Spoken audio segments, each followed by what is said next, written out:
Mga kapatid, ang homilya po sa araw ng Sabado pong ito ay hango po sa babasahin kong ito. Lucas, Kapitulo 18, versikulo 1 hanggang 8. Ang biyuda at ang hukom. Isinalaysay ni Jesus ang isang talinhaga upang ituro sa kanila na dapat silang laging manalangin at huwag mawalan ng pag-asa.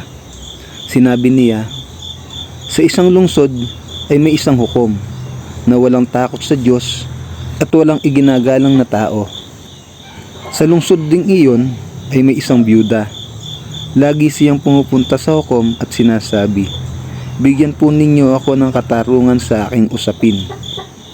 Tinanggihan siya ng hukom sa loob ng mahabang panahon. Ngunit nang magtagal ay sinabi ng hukom sa sarili, kahit ako'y walang takot sa Diyos at walang iginagalang na tao, ibibigay ko na ang katarungang hinihingi ng biyudang ito, sapagkat lagi niya akong ginagambala at baka mainis pa ako, saka pupunta niya rito.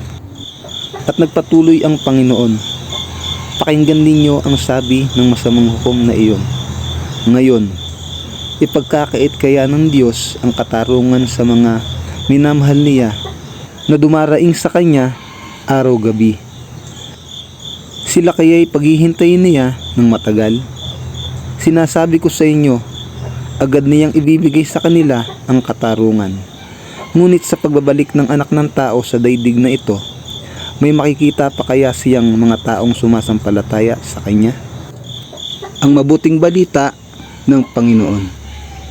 Pinupuri ka namin, Panginoong Hesukristo.